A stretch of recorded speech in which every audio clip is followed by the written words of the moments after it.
ada fungsi artikulasi, ada fungsi pembuatan keputusan, ada fungsi pelaksanaan, ada fungsi penghakiman, dan terakhir kita bahas fungsi sosialisasi politik, rekrutmen politik, dan komunikasi politik.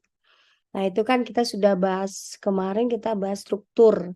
Terus berikutnya kita membahas fungsi. Nah sekarang kita membahas tentang mekanisme input dan output sistem politik. Kenapa dalam sistem politik itu ada input dan outputnya, begitu ya? Nah, jadi sebenarnya sistem politik ini dalam sebuah sistem politik atau negara, bagaimana sebuah negara bekerja itu adalah bagaimana masyarakat menyampaikan aspirasi ya. Masyarakat menyampaikan aspirasi, menyampaikan kepentingannya dan menyampaikan kebutuhannya begitu ya kepada pemerintah. Nah, nanti oleh pemerintah diolah gitu ya menjadi sebuah keputusan atau kebijakan yang nantinya akan mengikat masyarakat gitu ya. Seperti penjelasan David Easton juga bahwa sistem politik itu adalah nilai-nilai dari otoritas yang mengikat anggota sistem politik. Baik, saya lanjut dulu. Nah, ini adalah bagaimana bekerjanya sistem politik. Itu bahwa sebuah sistem politik di suatu negara, dia akan bekerja apabila ada input gitu ya, ada input, kemudian input itu diproses menjadi sebuah diproses oleh pemerintah ya. Nah, terus kemudian menjadi output gitu ya. Nah, input ini apa gitu ya? Input itu adalah dalam bentuk support dan demand. Support itu dukungan dan demand itu adalah tuntutan, gitu ya. Nah, support itu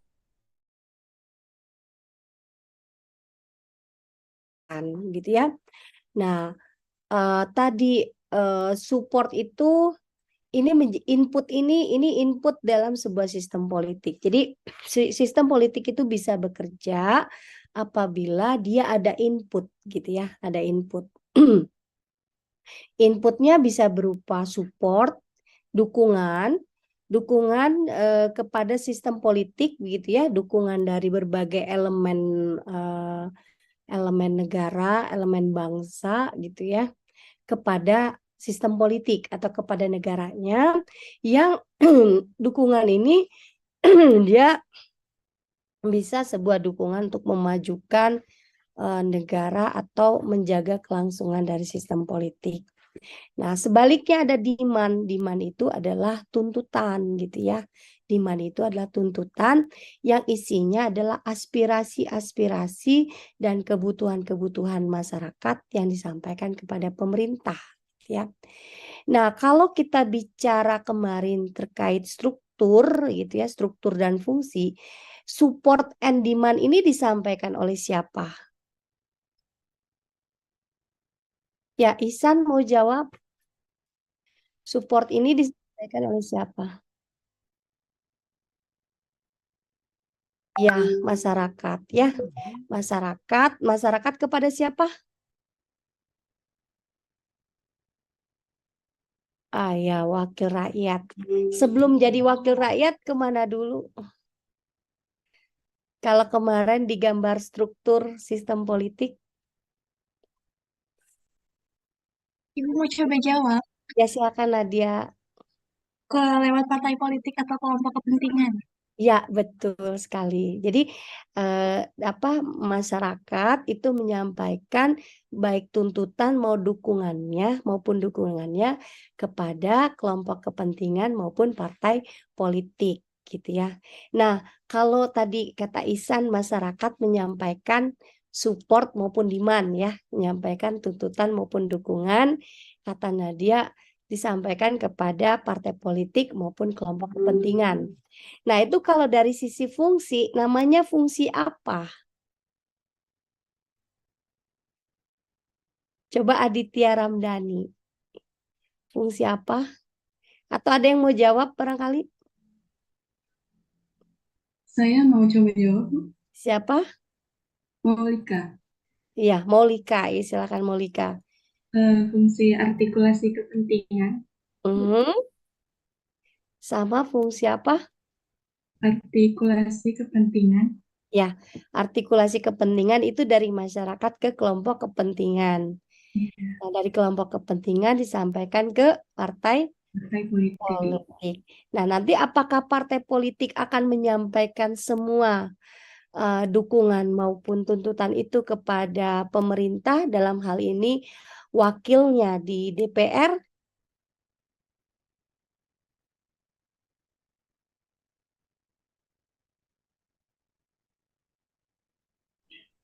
Mungkin harus dikaji dulu, Bu, disaring terlebih Pilah-pilah dahulu. ya, dipilah-pilah ya. Ya, Harus dipilah-pilah karena partai politik pun akan menyampaikan tuntutan maupun dukungannya yang berkaitan dengan program partai gitu ya, berkaitan dengan program atau ideologi partai. Nanti belajar di mata kuliah kepartaian udah belum? belum, Bu. Belum. Nah, nanti apa jenis-jenis partai politik itu kan ada partai politik yang berbasis program, ada partai politik yang berbasis ideologi, ada partai catch all. Jadi partai catch all itu partai yang menaungi semua aspirasi masyarakat, gitu ya. Nah, kayak contohlah misalnya partai-partai agama. Nah, pasti itu mau menyampaikan apa tuntutan dan dukungan itu kan yang berkaitan dengan ideologi agamanya gitu ya. Nah, gitu ya misalnya. Atau misalnya partai politik eh, apa misalnya gini lah, partai politik agama misalnya ya. Misalnya ada kelompok masyarakat yang menghendaki legalitas pernikahan sejenis. Nah, apakah sama PKS nanti disalurkan tidak? Ya, Enggak, iya betul, tidak. Karena tidak sesuai dengan program dan ideologi partai. Nah, jadi masyarakat menyampaikan support and demand-nya kepada kelompok kepentingan dengan melalui fungsi artikulasi. Nah, kemudian disampaikan juga oleh partai politik, tapi partai politik akan memilah-milah gitu ya, memilah-milah berbagai aspirasi, berbagai support, berbagai tuntutan-tuntutan itu sesuai dengan program dan ideologi partai. Jadi di situ yang disebut dengan agregasi. Agregasi itu kan memilih-milih gitu ya, memilih-milih berbagai aspirasi yang bisa dijadikan alternatif kebijakan, gitu ya. Nah, ini bisa diikuti, bisa so, ya? Oke, lanjut. Nah, kemudian input ini gitu ya masuk ke dalam proses penentuan keputusan dan kebijakan gitu ya, proses penentuan keputusan dan kebijakan. Nah, ini dari input ya, support and demand tadi itu disampaikan ke proses ini melalui struktur apa, disampaikan ke struktur apa?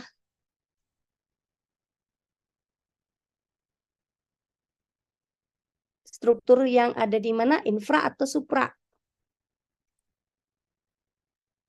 supra, Supra. Kalau di input berarti tataran infra atau supra? di insight. Betul. Jadi input begitu ya, berbagai input maupun support and demand itu disampaikan kepada suprastruktur di sini ya untuk diproses menjadi sebuah kebijakan. Nah, suprastrukturnya sendiri apa? Lembaga mana suprastrukturnya? Lembaga legislatif, Bu. Legislatif. Legislatif. Tadi siapa yang jawab pertama? Tegar, Bu. Tegar. Oke. Nah, Tegar. lembaga legislatif. Nah, kalau di Indonesia, kalau membuat undang-undang, apakah legislatif saja atau ada lembaga lain yang ikut membuat kebijakan? Eksekutif juga, Bu. Eksekutif Pak, tadi yang jawab. Ada Hansyah, Bu. Ada Ansyah. Betul sekali ya. Kalau di Indonesia itu proses pembuatan kebijakan, penentuan kebijakan itu legislatif bersama eksekutif ya. DPR bersama presiden ya. Nah, di sini ada proses perumusan kebijakan, perumusan undang-undang gitu ya. Mau buat undang-undang apa nih gitu ya. Yang berhubungan dengan tuntutan masyarakat atau dukungan masyarakat. Misalnya undang-undang tentang anti kekerasan anak gitu ya, atau anti kekerasan perempuan gitu kan, itu kan dituntut oleh masyarakat ya. Nah, atau misalnya undang-undang penanganan konflik gitu ya. Ketika konflik ini merebak, kalau begitu perlu ada sebuah undang-undang yang mengatur bagaimana penanganan konflik. Maka dibuatlah sebuah undang-undang. Nah, dari undang-undang dibuat antara legislatif dengan eksekutif, kemudian nanti pemerintah dalam hal ini presiden bersama jajarannya akan membuat peraturan-peraturan pelaksana. Mulai dari undang-undang itu turunnya peraturan pemerintah, sudah peraturan pemerintah, turunannya lagi apa?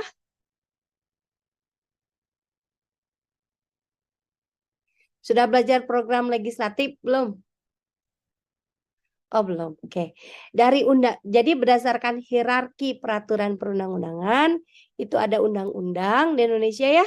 Setelah undang-undang terus kemudian turun lagi ke peraturan pemerintah, turun lagi menjadi Kepres dan Pepres, peraturan presiden atau keputusan presiden, lalu turun lagi menjadi peraturan menteri. Gitu ya. Oke.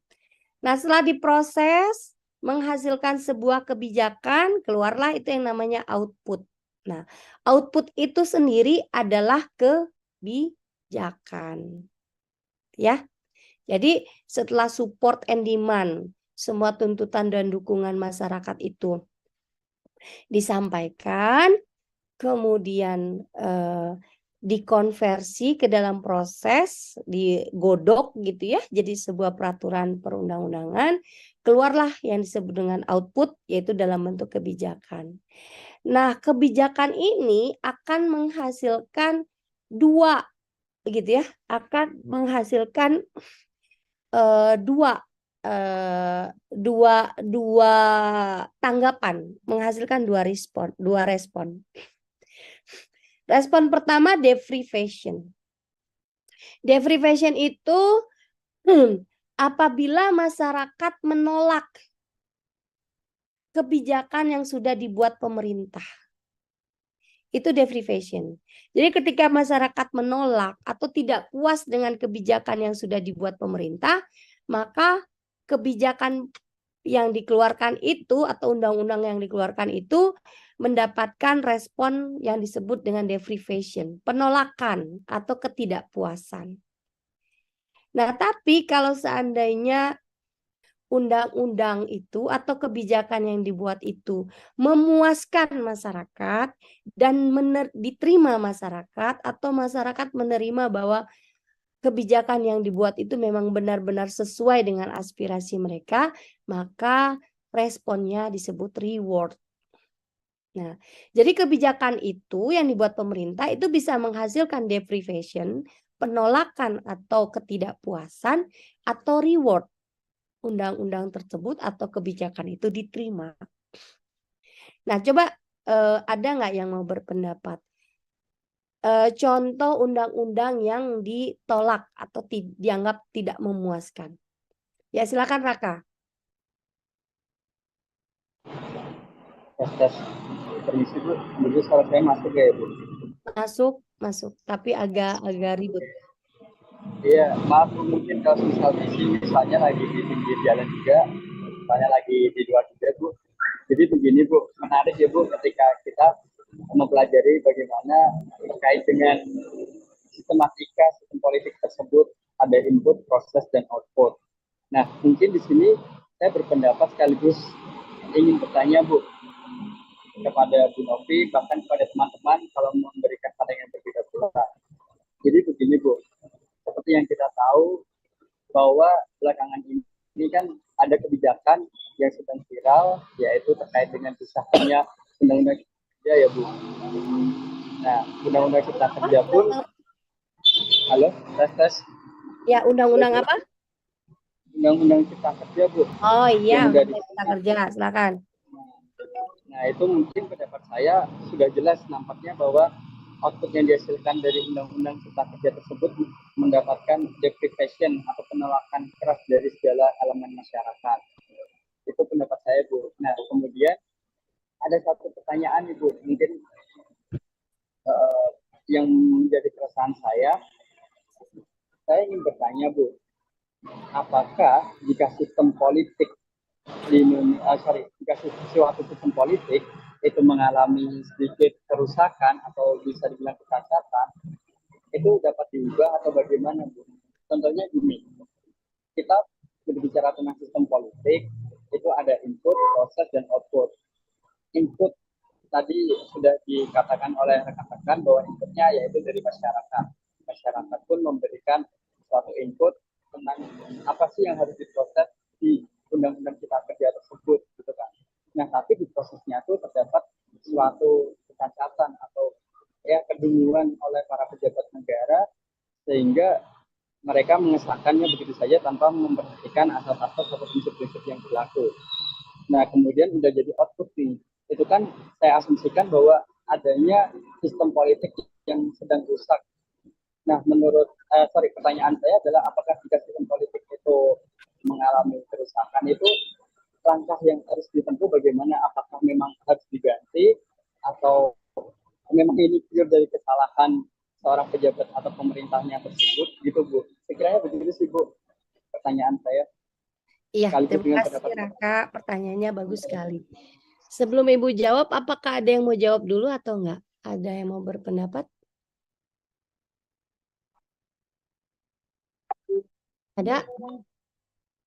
Oke, belum ada Raka, sama Ibu dulu berarti ya. Ya, baik. Jadi gini, salah satu contoh kebijakan yang mendapatkan penolakan dari masyarakat itu adalah Undang-Undang Cipta Kerja. Nah, ini menurut Raka, Undang-Undang Cipta Kerja ini undang-undang seperti apa ya? Dia tidak mengikuti mekanisme sistem politik gitu ya. Gitu ya, tidak melalui proses input dulu gitu kan, seperti itu. Nah, sebenarnya Raka, proses input itu adalah dari masyarakat tadi ya, masyarakat dalam maupun masyarakat luar gitu ya.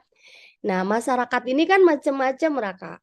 Ada masyarakat kecil, ada masyarakat menengah, ada masyarakat yang high class lah ya gitu ya. Nah, kemudian masyarakat juga kan ada kategorinya, ada masyarakat biasa, ada pengusaha, ada dan lain-lain gitu ya. Nah, kemudian Undang-Undang Cipta Kerja kenapa terbuat begitu ya? Nah, Undang-Undang Cipta Kerja ini kan adanya banyaknya keluhan dari berbagai pengusaha begitu ya, tentang betapa birokratisnya urusan perizinan gitu ya. Birokratisnya urusan perizinan. Nah, kemudian pemerintah juga membutuhkan investor-investor supaya masuk ke Indonesia gitu ya.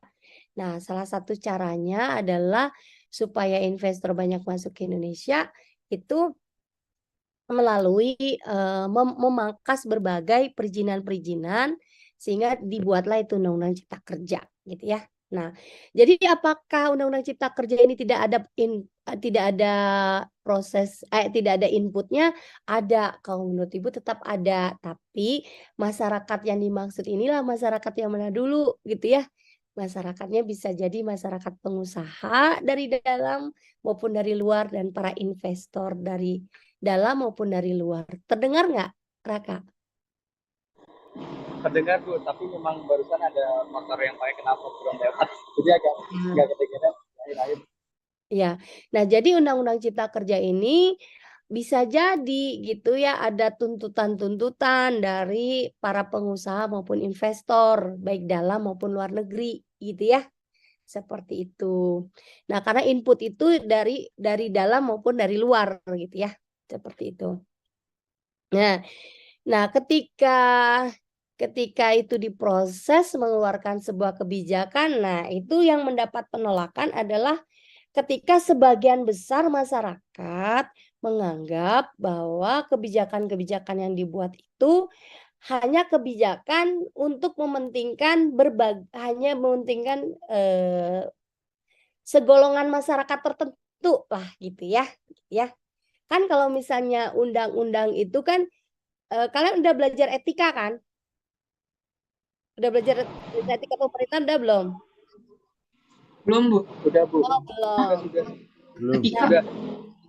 Hah? Ya, itu di submateri dasar-dasar ilmu pemerintahan kalau nggak salah. Nah, kan dalam merumuskan sebuah kebijakan kan Indonesia itu kan berlandaskan Pancasila. Ya. Nah, dalam Pancasila itu kan tidak boleh kebijakan, penyelenggaraan pemerintahan, keputusan dan lain-lain hanya mementingkan segolongan tertentu saja. Ya. Jadi harus semua kebijakan itu bisa menaungi kebutuhan seluruh masyarakat secara umum. Yang namanya kebijakan memang tidak akan mungkin bisa memuaskan semua pihak, gitu ya. Nah, tapi kebijakan yang baik itu adalah bila mana kebijakan itu diterima secara umum, gitu ya. Nah, kalau Undang-Undang Cipta Kerja ini sebagian besar menolak atau sebagian besar menerima? Kalau menurut saya sih sebagian besar menolak Ibu. Menolak gitu ya.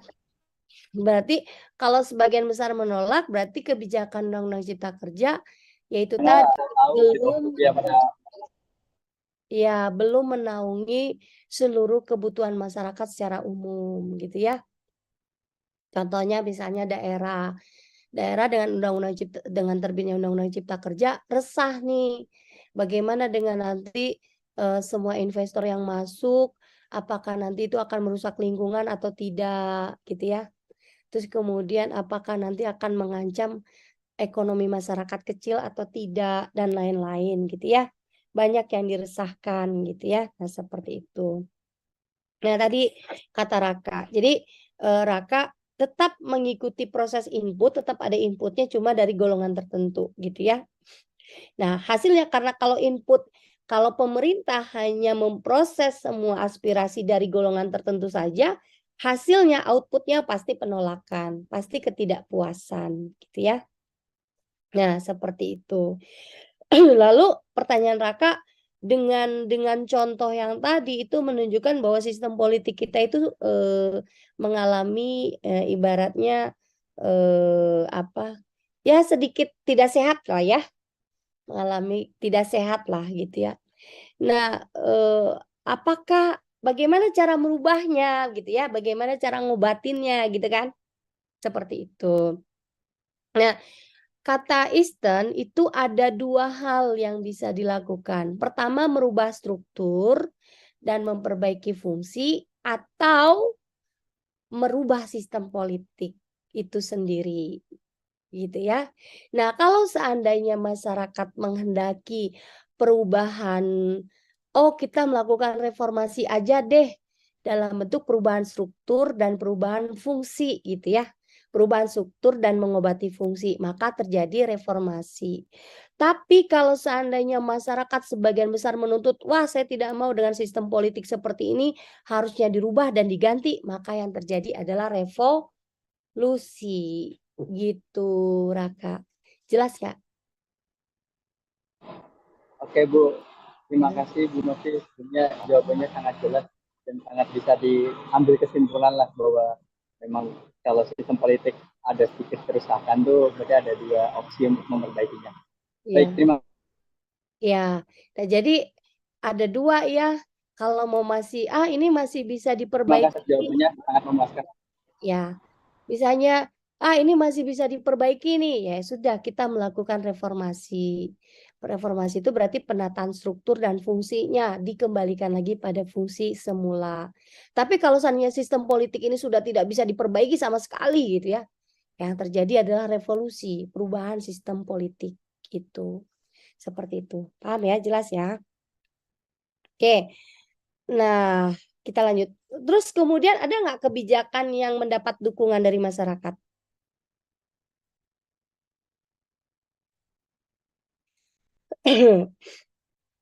Ada nggak? Bisa nggak kasih contoh kebijakan-kebijakan yang mendapat dukungan dari masyarakat? Ibu Ada, mau Bu. Ya, silakan siapa?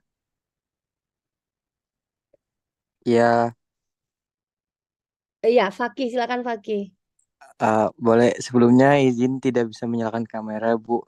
Jadi Oh, menurut saya atau peraturan atau kebijakan yang mendapat dukungan dari masyarakat tuh contohnya ada tentang undang-undang peraturan tentang tindak pidana kekerasan seksual yang mana kalau kita lihat undang-undang tentang tindak pidana kekerasan seksual ini eh, input outputnya dan telah menjadi outputnya baru-baru ini juga di tanggal 9 Mei 2022 yang iya. mana berarti masyarakat ini menyetujui dan juga mendukung untuk adanya atau dijadikannya undang-undang tentang tindak pidana terhadap kekerasan seksual. Terima kasih, Bu. Iya. Ya, terima kasih Fakih. Jadi selama ini banyak ya masyarakat-masyarakat yang menyampaikan agar karena banyak kasus kekerasan seksual gitu ya. Banyak kasus kekerasan seksual sehingga masyarakat menganggap bahwa pentingnya harus dikeluarkan kebijakan-kebijakan terkait undang-undang tentang kekerasan seksual. Betul sekali, Fakih. Kita lanjut. Nah, kemudian output tadi kan mendapatkan deprivation dan reward ya. Nah, ini nanti menjadi feedback lagi ke masyarakat. Nah, feedback lagi ke masyarakat nanti. Misalnya tadi contoh Undang-Undang Cipta Kerja. Ketika Undang-Undang Cipta Kerja ini responnya ada deprivation atau menghasilkan deprivation, maka masyarakat akan menuntut kembali. Betul nggak? Ya. Nah, kalau seandainya output kebijakannya menghasilkan reward, maka feedback inputnya Support. dukungan? support. Ya, support gitu ya. Seperti itu. Nah, jadi input ini adalah tadi input bisa support and demand. Kenapa terjadinya demand? Pertama, masyarakat menuntut adanya yang berhubungan dengan kebutuhan-kebutuhan, berhubungan dengan aspirasi-aspirasi masyarakat, begitu ya. Atau misalnya tadi misalnya ada berbagai kelangkaan sumber daya. Nah, jadi tuntutan itu bisa berupa tadi kebutuhan, aspirasi masyarakat, atau misalnya ada kelangkaan sumber daya. Nah, kelangkaan sumber daya itu masyarakat menghendaki adanya distribusi dan alokasi yang adil atau pengelolaan yang adil. Misalnya contoh tentang minerba, gitu ya. Nah, mineral dan batu bara atau logam mulia atau sumber daya alam yang tidak bisa terbaharui. Itu kan merupakan sumber daya alam yang langka, begitu ya. Nah, maka masyarakat akan menuntut supaya pemerintah itu bisa mengelola sumber daya itu dengan sebaik-baiknya. Nah, tadi contoh Undang-Undang Cipta Kerja juga sama. Undang-Undang Cipta Kerja juga kan berkaitan dengan minerba, begitu ya. Di mana dengan diperluasnya, dengan dipermudahnya investor masuk mengelola minerba, maka masyarakat mengkhawatirkan gitu ya bahwa sumber daya alam ini akan habis dan tidak akan cukup bagi generasi berikutnya, gitu ya. Ya. Nah, kemudian pertanyaannya, gimana caranya supaya demand tadi ya, demand atau support ini apakah semua aspirasi atau tuntutan atau dukungan masyarakat itu bisa dikonversi ke dalam proses? Misalnya contoh ya tadi ya Haura Alia, panggilannya apa sih? Haura, Bu. Haura. Misalnya contoh Haura menghendaki Contohnya Haura pengen aspirasinya apa Haura? Aspirasinya apa ya, Bu? Oh, em, ini lebih banyak beasiswa pendidikan. Lebih banyak beasiswa pendidikan lebih banyak, diperbanyak lagi. Bisa lebih konkret lagi, diperbanyak lagi itu gimana? Untuk siapa Lebih aja? lebih banyak itu tepat sasaran juga. Jadi nggak semena-mena langsung kasih aja gitu loh, Bu. Lebih Ada banyak syarat-syaratnya lebih ketat. ya, lebih banyak dan tepat sasaran. Nah, pertama, support and demand gitu ya. Setiap tuntutan ataupun dukungan itu disampaikan kepada pemerintah, bisa diproses menjadi sebuah kebijakan. Kalau seandainya aspirasi tersebut atau support and demand tersebut mendapat dukungan yang besar oleh sebagian besar masyarakat. Misalnya contoh, ada nggak sih yang punya aspirasi nyeleneh? Coba deh, tolong kasih Ibu. Aspirasi yang nyeleneh aja bebas, mau apa? Ada nggak? Ada nggak aspirasi? Hukum mati buat pelaku KDRT.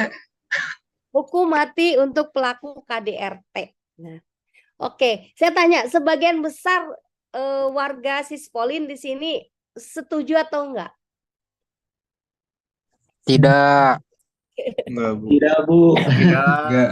Nah, tidak. Nah, jadi Haura mau sekenceng apapun gitu ya, menyampaikan tuntutan bahwa pelaku KDRT itu dihukum mati, kalau nggak mendapat dukungan sebagian besar masyarakat, itu tidak akan diproses jadi kebijakan, alias dicuekin, gitu ya. Nah, tapi Haura bisa, walaupun Haura sendiri gitu ya, itu bisa memperjuangkan. Misalnya Haura gini, Haura menganggap bahwa pelaku KDRT ini sangat berbahaya, misalnya ya, sangat berbahaya karena dia tidak hanya korbannya itu bukan sesaat, gitu ya, bukan hanya bukan hanya pasangan yang mendapatkan trauma, tapi juga buat anak. Nah, sehingga kalau anak yang menyaksikan KDRT, gitu ya, anak-anak yang menyaksikan KDRT itu nanti akan mempengaruhi karakter dia di masa depan, kan ya. Jadi anak yang biasa menyaksikan KDRT bisa jadi dia juga akan menjadi seorang calon pelaku juga, gitu ya. Atau misalnya dia menjadi seorang yang sangat introvert, bisa jadi psycho gitu ya, dan lain sebagainya. Sehingga menurut Haura KDRT ini sangat berbahaya.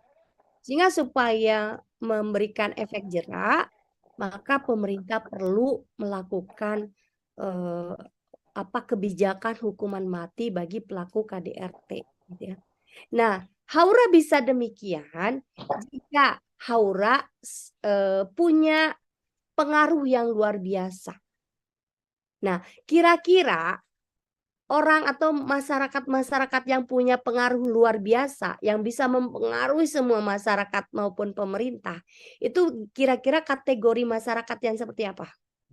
Contohnya misalnya public figure ya, public figure, artis, bisa nggak dia mempengaruhi masyarakat untuk supaya mendapatkan dukungan dari sebuah aspirasi sehingga menjadi sebuah kebijakan? Bisa. Bisa. Nah, selain artis misalnya, siapa lagi? Pemuka agama. Pemuka agama. Pemuka agama walaupun dia menyampaikan aspirasi sendiri, tapi dia sebagai pemuka agama disegani, banyak pengikutnya gitu ya, bisa jadi dia akan menjadi diperhitungkan oleh pemerintah untuk diakomodir pendapat dan tuntutannya. Kira-kira selain itu apa lagi? Tenaga pendidik. Tenaga pendidik kayaknya kurang. Tergantung ya. Kalau tenaga pendidik itu punya pengaruh tingkat nasional, level nasional mungkin bisa gitu ya. Tapi atau misalnya ya bisa sih, bisa, cuma biasanya tenaga pendidik itu memang benar-benar kayak Anies Baswedan ya. Anies Baswedan itu kan tadinya dosen ya, dosen di Paramadina kan. Nah, karena dia sangat terkenal sebagai dosen, sehingga aspirasi yang dia sampaikan menjadi perhatian bagi pemerintah gitu ya. Kalau ibu sih kayaknya enggak. Gitu ya. Nah, kira-kira selain itu siapa lagi? Siapa tadi yang Organisasi jawab? masyarakat, Bu. Siapa? Siapa Nadia? Organisasi masyarakat, Bu. Kayak Perserikatan Buruh. Ya, itu tadi kan ormas ya, ormas. Ini yang individual. Orang Kira-kira kaya, Bu. Ketua Orang adat, kaya. Bu. Ketua adat bisa. Tadi yang bilang orang kaya siapa? Saya, Bu. Aura. Bisa jadi orang kaya, dia yang benar-benar kaya banget ya. Yang dia bisa membeli apa? Itu bisa. Selain itu siapa lagi? Kalian bisa nggak? Kalian bisa nggak? Secara individual berjuang sendiri, menyampaikan aspirasi, punya nggak kira-kira peluang apa yang kalian sampaikan itu diakomodir oleh pemerintah? Kecil, Bu. Mahasiswa bisa kalau dia bersatu dalam sebuah aliansi ya, melakukan demo. Nah, tapi bisa aja kalau misalnya kalian itu menjadi seorang influencer. Misalnya kalian punya media sosial, punya IG, jadi selebgram gitu ya, atau jadi TikToker gitu ya, yang memiliki follower yang banyak, itu kalian punya peluang untuk memperjuangkan aspirasi masyarakat meskipun secara individual. Nah, lama-kelamaan karena kalian itu misalnya jadi seorang influencer gitu ya, politisi, pemuka agama, pemuka adat, public figure gitu ya, influencer juga gitu ya. Nah, ketika dia punya pengaruh yang luar biasa menyampaikan aspirasi, itu bisa mendapatkan dukungan yang besar gitu ya. Nah, jadi aspirasi itu bisa diproses menjadi sebuah kebijakan bila mana dia mendapatkan dukungan yang besar gitu ya dari masyarakat. Nah, berikutnya, jadi ini ya, syarat-syarat supaya input itu bisa diproses menjadi sebuah output atau kebijakan. Pertama tadi apa? Harus apa? Maisha, harus apa Maisha? Maisha nggak ada ya? Miftah, Siap, Bu. ya harus apa tadi? Siap. Izin, Bu, maaf. Kurang terdengar. Rasifa, Siap. Iya, Bu. apa jawabannya? Harus ini memiliki power. Amelia,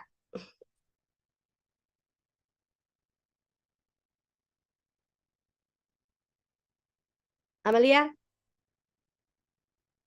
Rafli,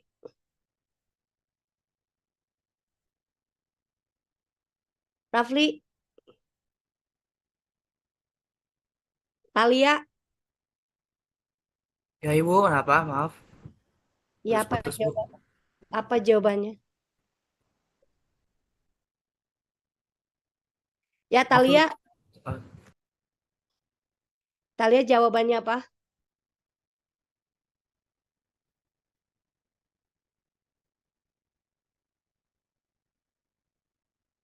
Bu, Kelly, tadi dipanggil ya, Bu. silakan Salsabila, silakan.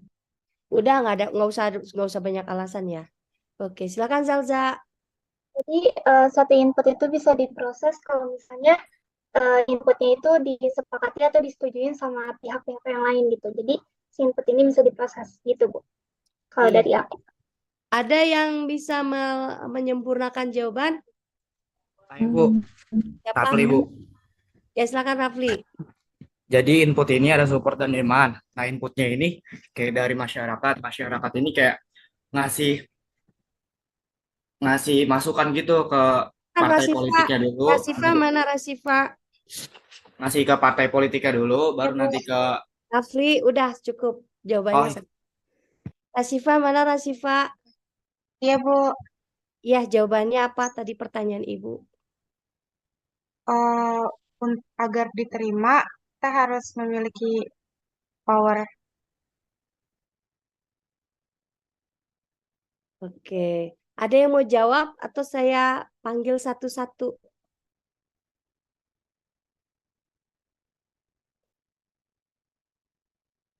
Ahmad Aqua. Ahmad Aqua. Iya, Ibu. Jawabannya apa?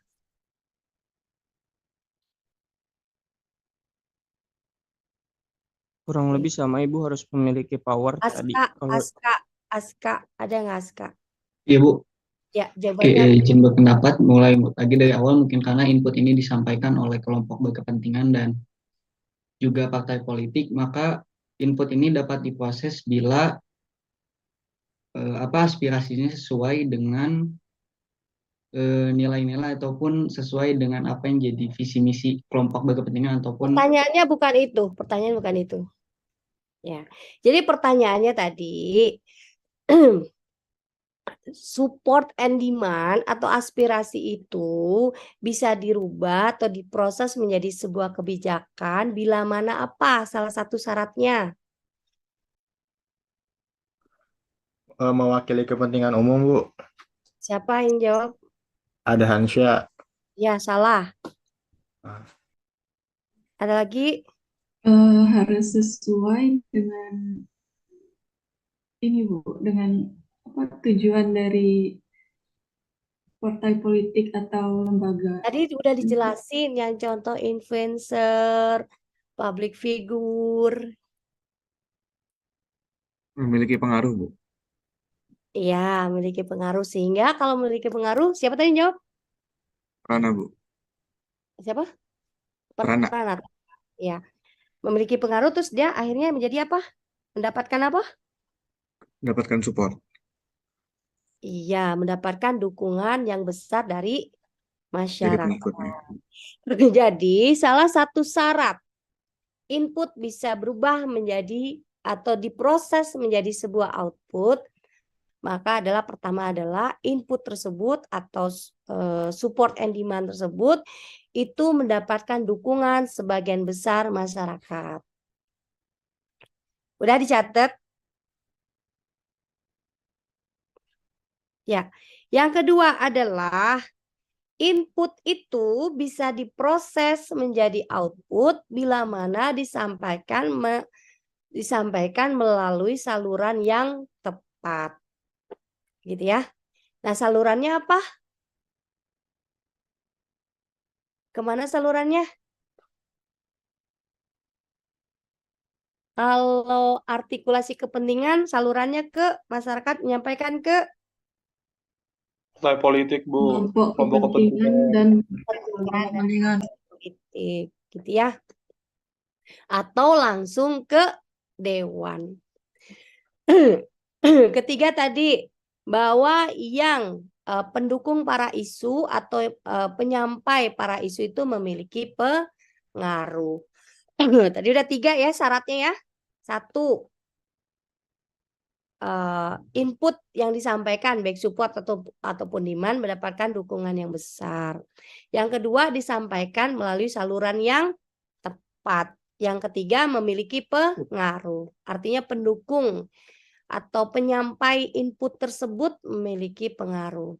Yang keempat, input bisa diproses menjadi output bila mana disampaikan pada momentum yang tepat.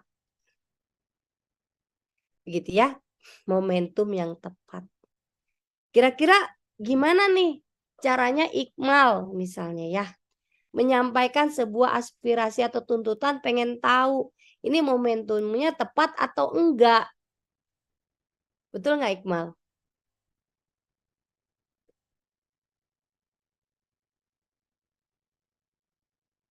Momentumnya tepat atau enggak sih gitu ya. Artinya menurut Easton bahwa sebuah input baik support ataupun demand itu dapat diproses menjadi sebuah kebijakan bila mana ya input itu disampaikan pada saat atau pada momentum yang tepat.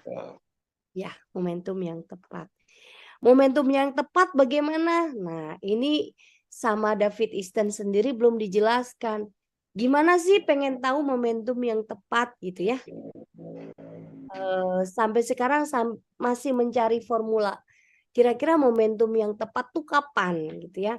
Nah, kalau di Indonesia biasanya input itu bisa diproses kepada output bila mana sebuah peristiwa yang merugikan negara itu sudah terjadi.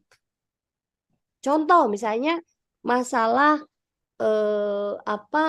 disaster early warning system. Disaster early warning system.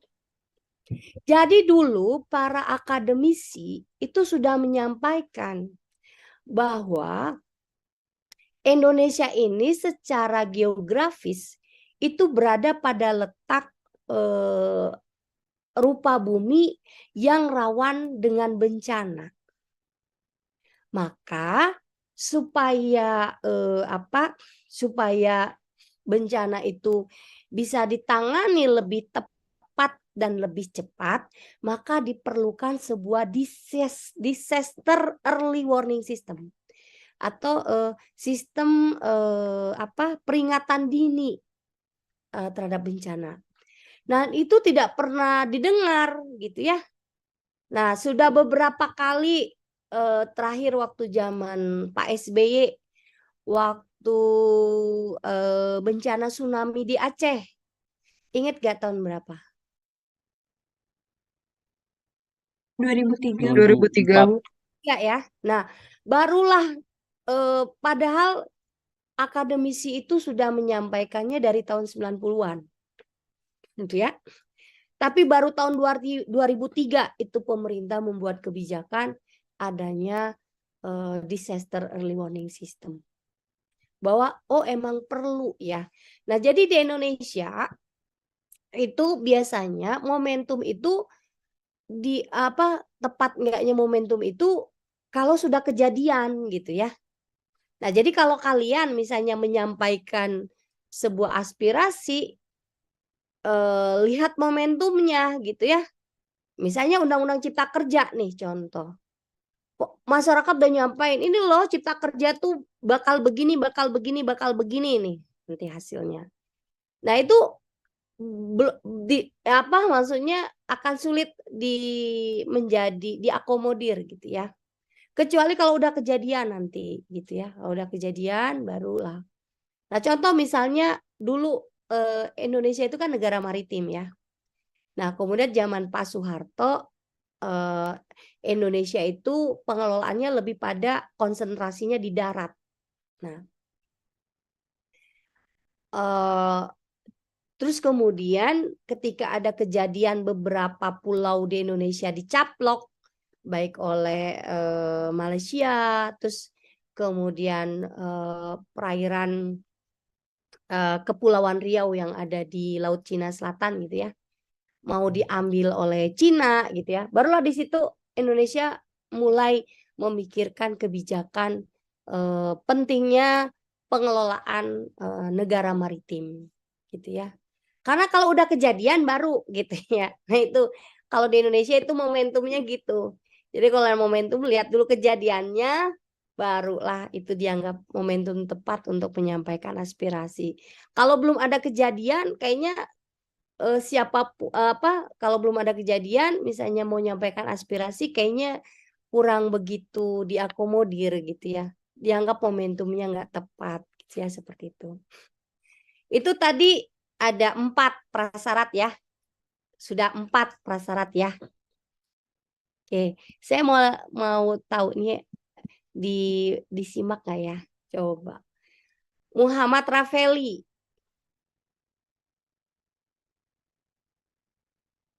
Muhammad Raffeli. Oh, nggak ada. Putri Aksa Yemima.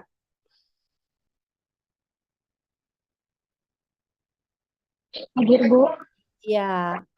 Putri, tadi Ibu sudah menyebutkan 4 prasyarat input dapat diproses menjadi output.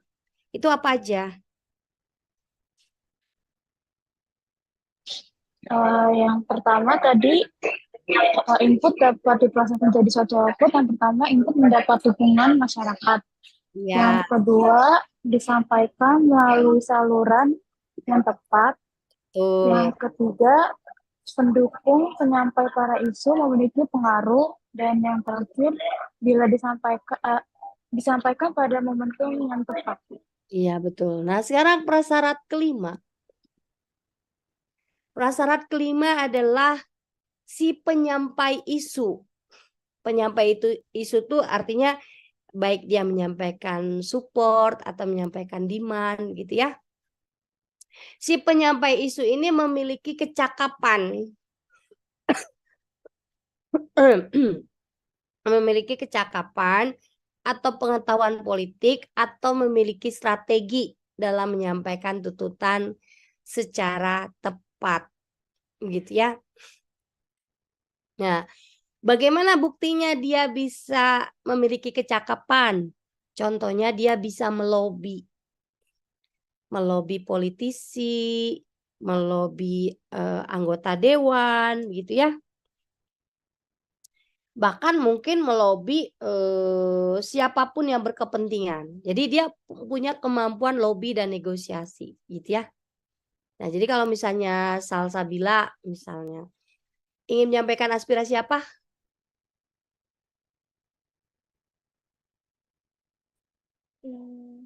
Apa ya, Bu? Menyampaikan aspirasi tentang kekerasan anak aja deh. Kekerasan anak. Nah, kekerasan anak itu maka Salsa harus bisa melobi gitu ya, melobi para pihak-pihak yang berkepentingan terkait pencegahan kekerasan anak. Baik itu misalnya ke LSM yang apa? LSM yang pecinta anak gitu ya, atau koalisi perempuan gitu ya, ke politisi, anggota dewan, ke kementerian gitu ya. Harus punya kemampuan melobi gitu ya. Yang keenam, syarat yang keenam adalah menguasai saluran komunikasi. Menguasai saluran komunikasi dan informasi. Nah, artinya seorang tadi orang yang ingin menyampaikan support and demand atau pengusung isu ya, pengusung isu satu kebijakan itu harus menguasai saluran komunikasi. Nah, makanya dengan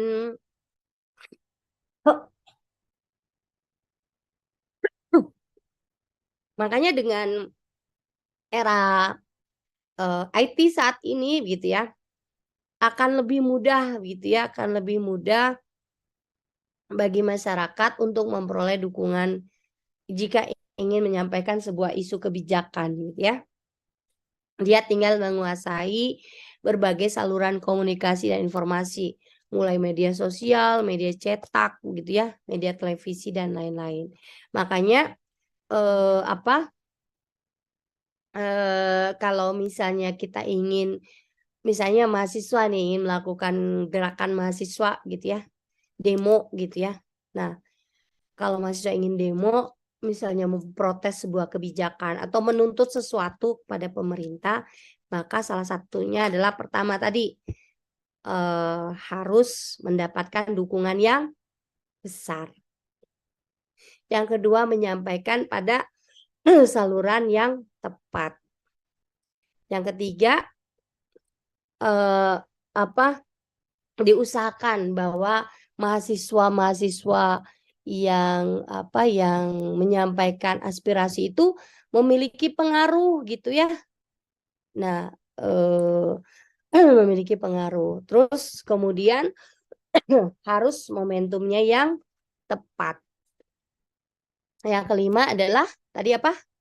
Kelima, momentum yang tepat. Yang kelima adalah memiliki kecakapan. Ya, kecakapan dalam menyampaikan menyampaikan isu atau menyampaikan tuntutan-tuntutan atau isu sebuah kebijakan. Yang keenam adalah menguasai saluran komunikasi dan informasi. Nah, itu jadi mahasiswa harus menguasai 6 itu. Yang ketujuh. Nah, supaya mendapatkan dukungan yang besar juga, begitu ya. Nah, seorang pengusung isu tuntutan terhadap kebijakan juga harus memahami suasana pemikiran maupun kebatinan dari masyarakat secara keseluruhan gitu ya. Nah, jadi misalnya contoh lah ya, kalian ribut memperjuangkan tadi beasiswa misalnya ya. Tadi siapa sih Nak? Haura tadi ya. Haura berjuang mati-matian buat teman-teman mahasiswa supaya mendapatkan beasiswa atau berjuang untuk gimana caranya pendidikan di Indonesia itu gratis kayak di Jerman. Kan di Jerman kuliah gratis ya. Kalian kalau pengen kuliah di Jerman, kalau nekat aja pergi ke Jerman itu kuliah S1, S2 gratis, konon katanya begitu. Mau nggak kuliah di Jerman? Mau. Iya, kalau mau nekat datang ke Jerman bisa kuliah gratis, katanya begitu ya. Nah, coba dong kalau bisa Indonesia juga begitu, gitu ya. Kuliah gratis, gitu ya. Biar kami kalau kuliah bisa konsentrasi, nggak mikirin, aduh nanti saya kuliahnya lanjut atau enggak dan segala macam. Aduh kasihan orang tua dan segala macam, betul nggak? Nah, gitu ya. Nah, misalnya nih kalian berjuang mati-matian nih menuntut supaya beasiswa bisa gratis, kuliah bisa gratis gitu ya. Nah, tapi kalian harus memahami suasana pemikiran masyarakat itu seperti apa, suasana kebatinan masyarakat itu seperti apa. Jangan-jangan masyarakat itu lagi pusing mikirin saya ini bisa makan atau enggak, gitu ya. Lagi pusing mikirin perut.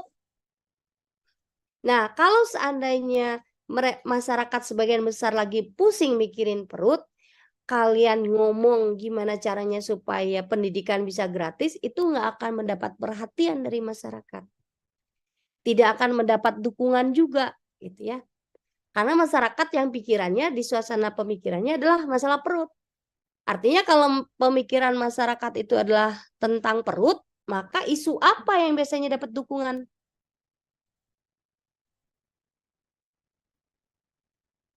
Bansos, Bu. Bantuan sosial. Apakah bantuan sosial mendapatkan dukungan? Mendapat, Bu, sembako gratis.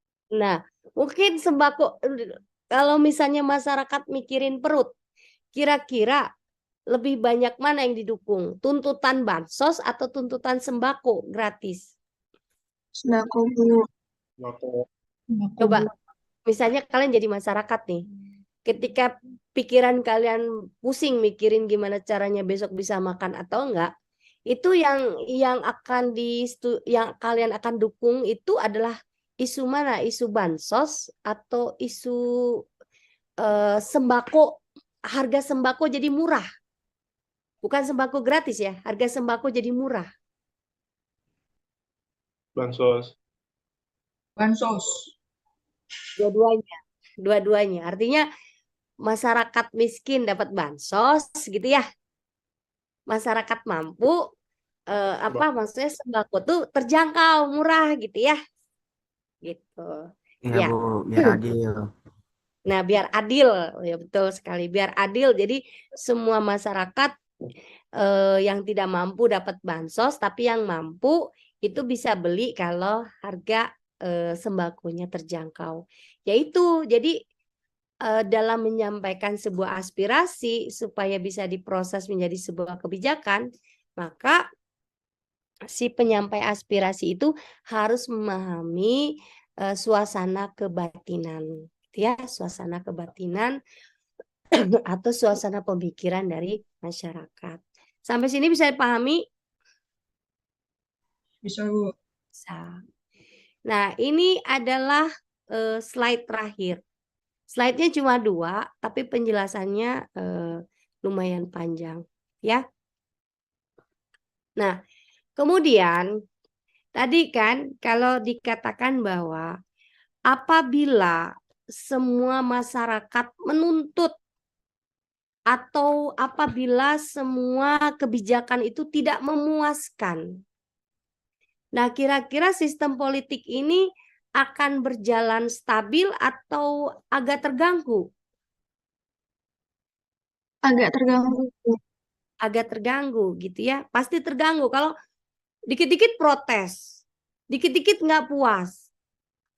Dikasih kebijakan ini selalu nggak puas, kasih kebijakan ini selalu protes gitu ya. Nah, maka maka yang terjadi adalah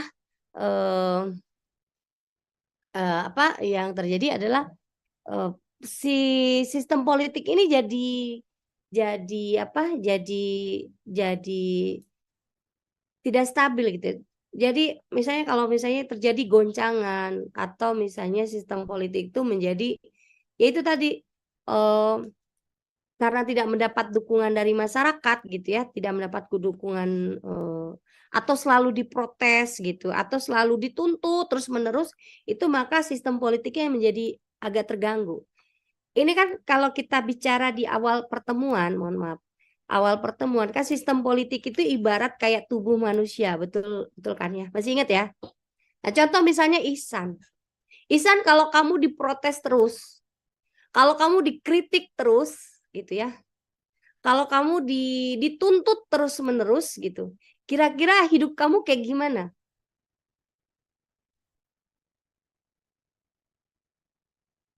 Gimana?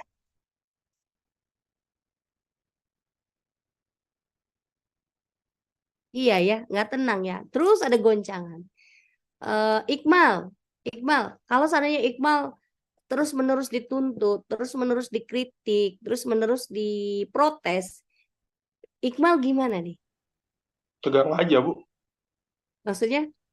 Maksudnya jadi gimana ya? Lebih paranoid aja gitu. Jadi segala-galanya gak apa, pandangannya jadi gak beres lagi. Serba susah gitu ya, serba susah Iya. mau ngapa-ngapain. Kira-kira bakal desperate atau enggak sih?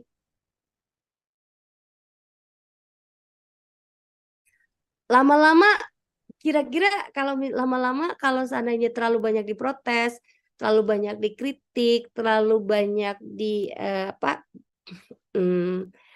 terlalu banyak dituntut, kira-kira kalian jadi manusia itu akan menjadi lebih baik atau enggak? Enggak ya. Nah, begitu pula dengan sistem politik.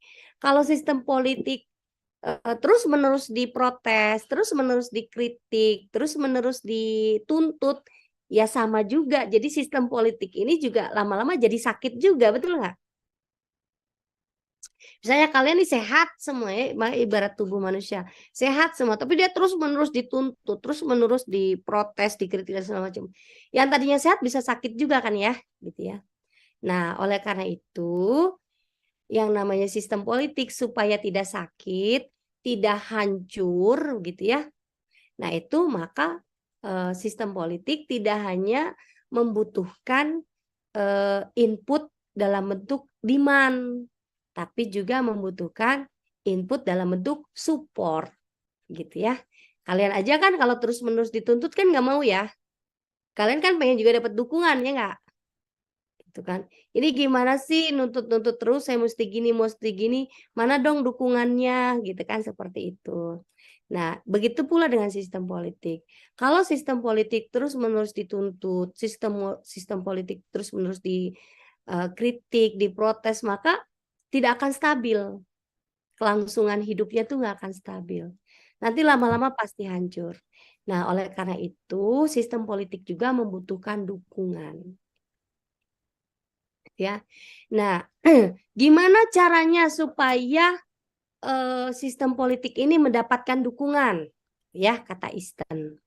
Ibu pengen tahu dulu deh, kalau kita analogikan. Haura gimana caranya supaya Haura dapat dukungan? Menarik perhatian. Menarik perhatian. Terus Iqbal, Ya Bu, Gimana caranya supaya Iqmal dapat dukungan? bikin program yang apa ya, yang senada sama keinginan masyarakat. Jadi melakukan suatu kegiatan yang disukai oleh orang tua, oh gitu ya. Ya. Ya. Kalau Ihsan,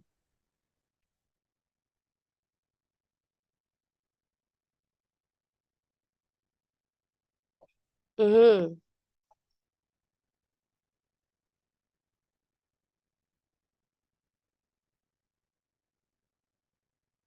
Oh gitu. Jadi Ihsan mah modelnya menampung dulu demand-nya ya dari orang tua pengennya apa gitu ya. Nah terus sama Ihsan diproses, menghasilkan outputnya dalam bentuk kegiatan yang dikehendaki sesuai dengan keinginan orang tua gitu ya. Nah kalau kira-kira kalau misalnya apa yang dilakukan Ihsan sesuai dengan kehendak orang tua, maka akan menghasilkan apa? Deprivation atau reward? Reward gitu ya. Tapi kalau seandainya tidak sesuai dengan keinginan orang tua, bisa jadi deprivation gitu ya. Kecuali misalnya kalian bisa meyakinkan kepada orang tua, ini loh keinginan saya tuh kayak gini gitu ya. Bisa meyakinkan, barulah di situ apakah mendapatkan dukungan atau tidak. Ya. Nah, begitu pula dengan sistem politik. Sistem politik kalau terus-menerus dituntut, terus-menerus dikritik, diprotes, dia pasti juga akan hancur. Oleh karena itu, sistem politik juga memerlukan sebuah dukungan. Nah, dukungan bagaimana caranya sebuah sistem politik memperluas dukungan gitu ya. Nah, ada dua caranya. Satu melalui sasaran, kedua melalui mekanisme gitu ya. Nah, tadi sasaran ya, sasaran. Pertama sasaran itu ada dua ya. Ada wilayah dukungan, ada kuantitas dan ruang lingkup dukungan. Nah, wilayah dukungan ada tiga. Ada komunitas politik, ada rejim, ada pemerintah gitu ya. Nah, gimana caranya sistem politik kita gitu ya mendapatkan dukungan? Misalnya contoh lah pemerintah sekarang. Pemerintah sekarang tuh kan ada yang protes ya nggak ya? Ada yang protes, ada yang kritik, ada yang menuntut, betul nggak? Nah, pemerintah cara yang dia lakukan adalah menciptakan wilayah dukungan itu melalui komunitas politik. Jadi komunitas politik itu adalah dia membentuk sebuah komunitas di mana komunitas dalam anggota komunitas tersebut adalah terdiri dari orang-orang yang mendukung dirinya. Mendukung dirinya. Nah, setelah mendukung dirinya maka kemudian komunitas tersebut nanti akan melakukan sebuah kegiatan-kegiatan yang berusaha untuk mengatasi berbagai perbedaan di masyarakat dan mendorong masyarakat untuk menyepakati atau menyetujui apa yang dilakukan pemerintah. Kalian kebayang nggak komunitas politik yang saya maksud ini yang seperti apa contohnya?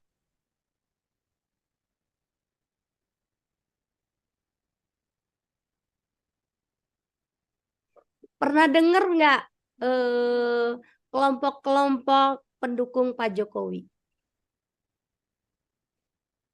Apa namanya? Projo bukan Bu? Apa? Projo. Nah, contohnya Projo. Nah, Projo itu adalah salah satu. Siapa yang jawab Projo? Saya Bu, ada Hansya. Adansa, ya.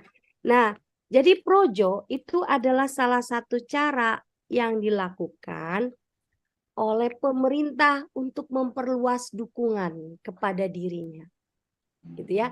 Ketika masyarakat nih ribut nih, ketika masyarakat masih bersaing antara Jokowi Prabowo, itu kan Projo itu lahir ketika mengatasi perbedaan antara para pendukung Prabowo dan Jokowi, betul nggak?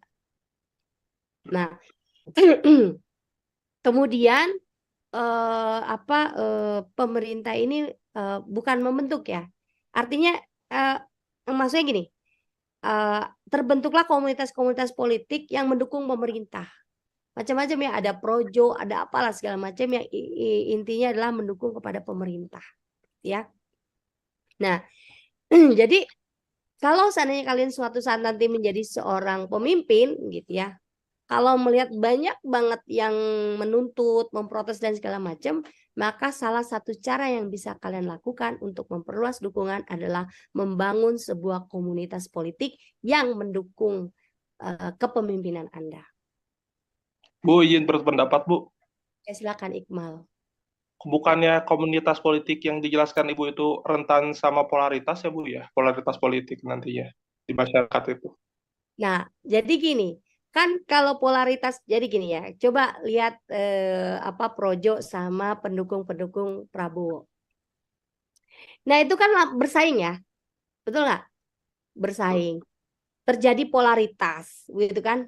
Tapi sekarang mencair atau tidak? Cair. Mencair. Karena apa? Karena komunitas politik yang menang ini, dia punya kecakapan-kecakapan dalam menyelesaikan perbedaan tadi.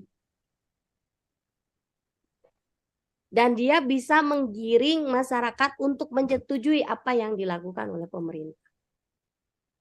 Nah, kalau dulu kan santer ya, perbedaan Ya, itu betul. begitu kuat. Tapi lama-kelamaan kan reda sendiri. Nah, kalian bisa lihat komunitas politik mana yang berhasil berhasil menangani atau menyelesaikan perbedaan di antara keduanya. Nah, itu ya. Makanya kalau kita membentuk komunitas politik itu bukan cuma sekedar membentuk komunitas yang nantinya akan memperluas perbedaan, tapi komunitas politik itu dipilihlah orang-orang yang memiliki kecakapan yang mampu menyelesaikan perbedaan. Gitu. Seperti itu yang dimaksud oleh Iqmal.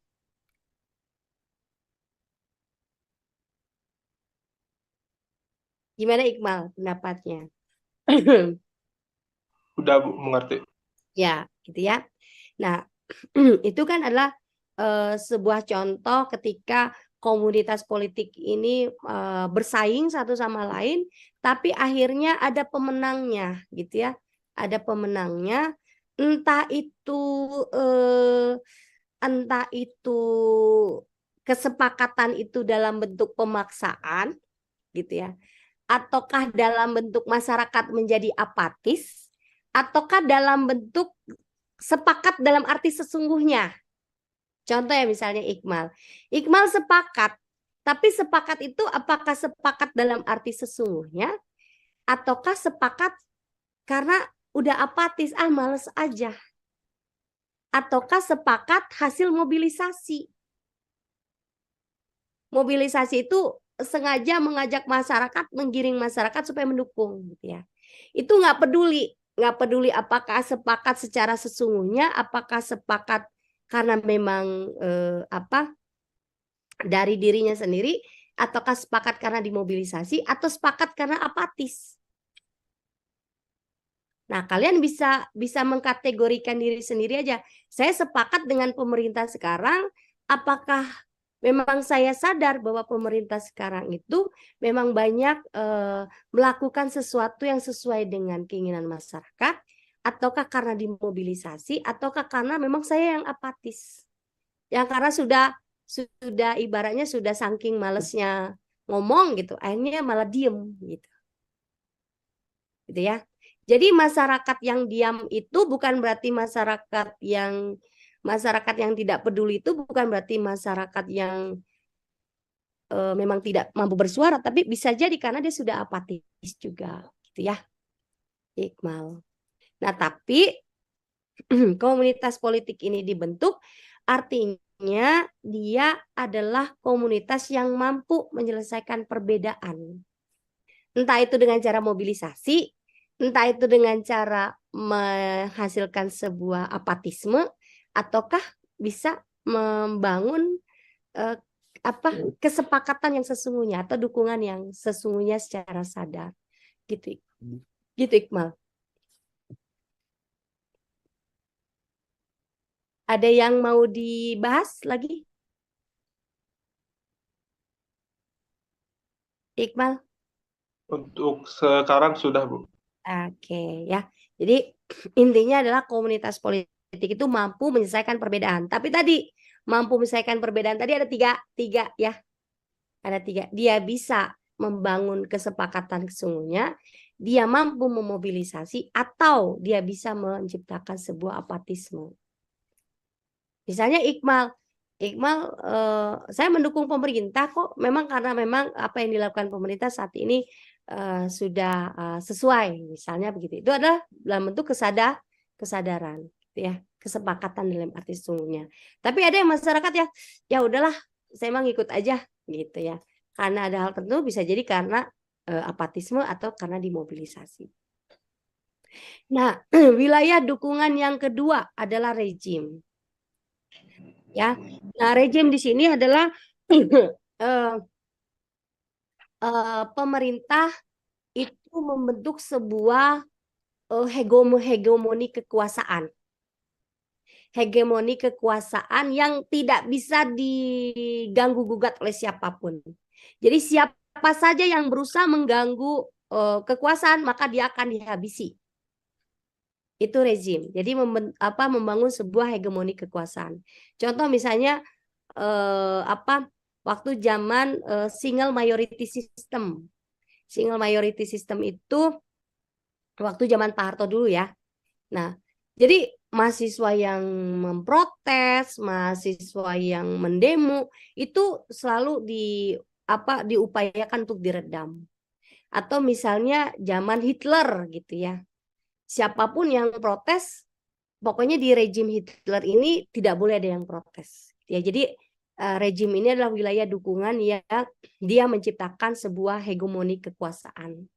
Biasanya dengan cara kekerasan atau dengan cara represivitas atau militerisasi gitu ya. Jadi kalau misalnya ingin memperluas dukungan, satu, membangun komunitas-komunitas politik, yang kedua membangun rejim, membuat rejim yang tidak bisa diganggu gugat, yang ketiga adalah membangun pemerintahan yang mampu menghasilkan peraturan-peraturan atau kebijakan-kebijakan yang diterima oleh sebagian besar masyarakat. Ya. Jadi wilayah dukungan pemerintah ini adalah supaya mendapatkan dukungan, maka pemerintah ini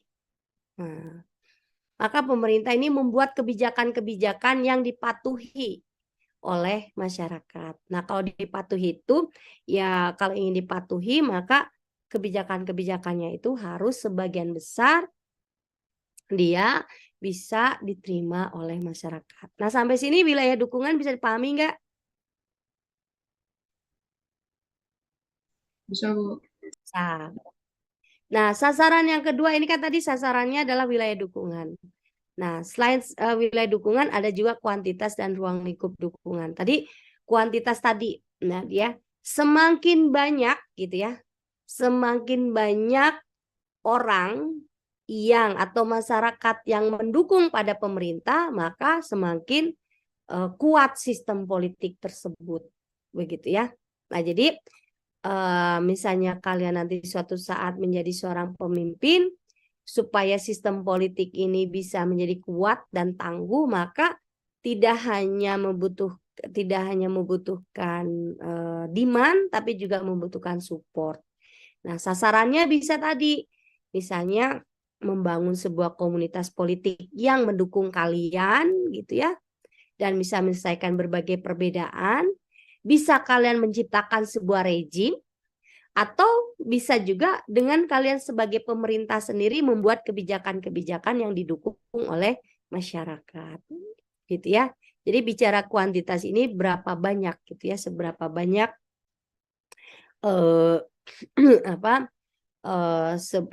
masyarakat itu mendukung terhadap sistem politik, gitu ya.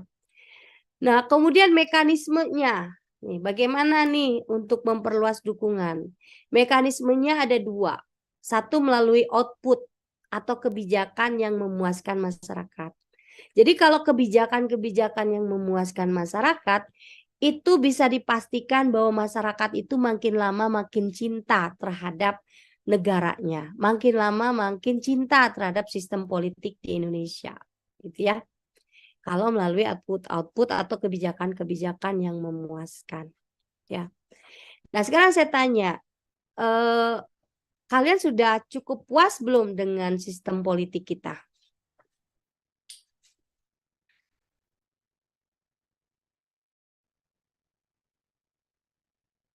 Saya pikir ya maksudnya antara puas dan tidak puas, tapi ada puasnya Bu, ada enggaknya gitu ya. Bukan berarti sebagian besar tidak puas, tapi secara output itu ada puasnya, ada enggaknya. Itulah kenapa sistem politik di Indonesia sekarang masih bertahan. Gitu ya. Nah, paling masyarakat itu menyampaikan aspirasi untuk melakukan pembenahan-pembenahan. Misalnya contoh, kemarin ada kasus Polri gitu kan. Itu sedikit banyak masyarakat itu menyampaikan coba dong polisi itu kerjanya yang benar gitu kan. Seperti itu ya.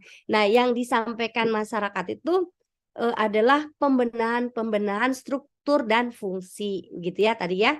Yang seperti ditanyakan oleh Raka. Ketika misalnya terjadi sesuatu yang salah dalam sistem politik, contohlah misalnya kasus Polri misalnya. Nah, masyarakat kan tidak serta-merta menuduh seluruh lembaga Polri kan, tapi menyampaikan aspirasi terhadap salah satu oknum Polri, coba deh supaya oknum Polri itu diberikan hukuman yang adil dan setimpal gitu ya. Atau contoh misalnya kemarin kasus perpajakan gitu ya, kasus pajak. Ini kalau misalnya nih pajak terus-menerus dipakai buat anak atau buat keluarganya keluarganya para pengelola pajak atau pengurus bea cukai, nanti kami nggak akan bayar pajak lagi deh gitu kan ya, gitu ya. Kalau misalnya terus-menerus pajak itu diselewengkan gitu ya. Nah, jadi masyarakat itu memang ada puasnya, ada yang tidak puas. Kalau misalnya sebagian besar tidak puas, maka yang terjadi adalah tuntutan merubah sistem politik yaitu melalui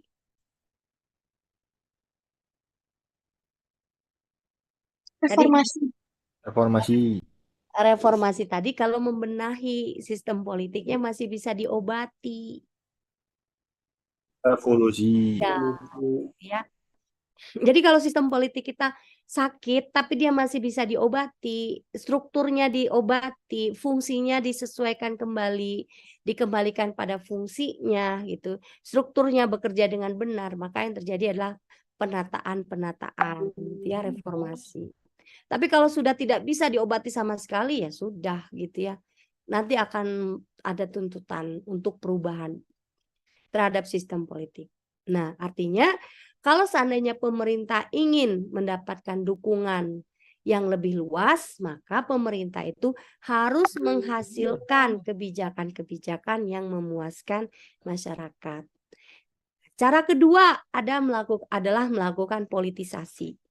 Politisasi itu bisa melalui sosialisasi, artinya misalnya gini, sosialisasi itu ya, penanaman nilai-nilai kan, sosialisasi politik itu. Misalnya masyarakat Indonesia, saya tidak suka Indonesia, saya suka gaya Barat.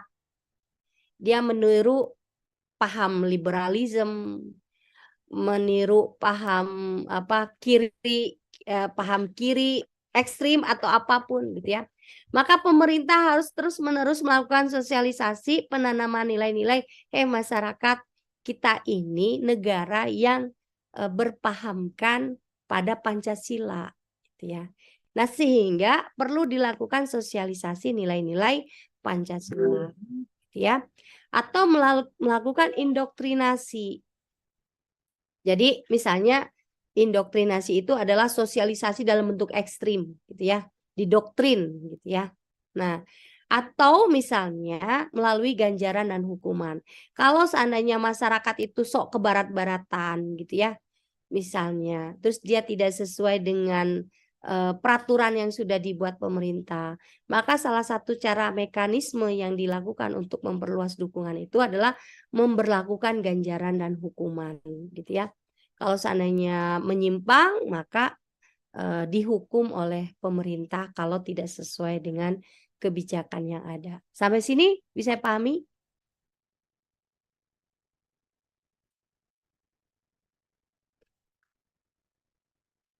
Bisa, Bu. Sudah ya, oke. Kalau sudah, karena ini sudah selesai, slide-nya sudah habis, maka Ibu memberikan kesempatan apakah ada yang mau didiskusikan atau tidak.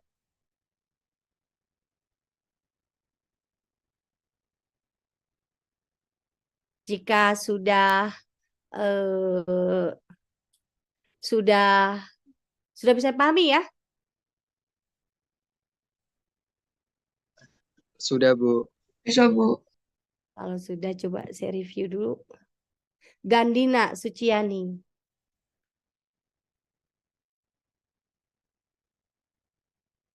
Ya, Gandina mana? Gandina nggak ada. Adinda.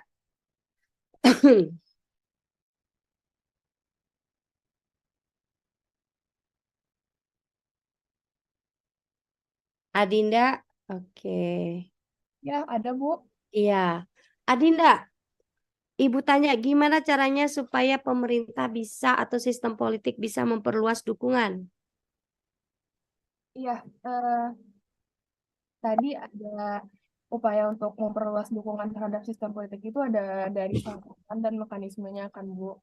Kalau untuk sasaran sendiri itu ada dari wilayah dukungan itu yang terbagi juga atas 3, komunitas politik, rejim, dan pemerintahan. Terus ada kuantitas dan ruang lingkup dukungan. Kalau untuk mekanisme itu sendiri tadi ada output atau kebijakan yang memuaskan bagi masyarakat. Terus ada politisasi yang beberapa itu terbagi atas sosialisasi, indoktrinasi, dan ganjaran dari seperti itu, Bu. Iya, bagus sekali Adinda.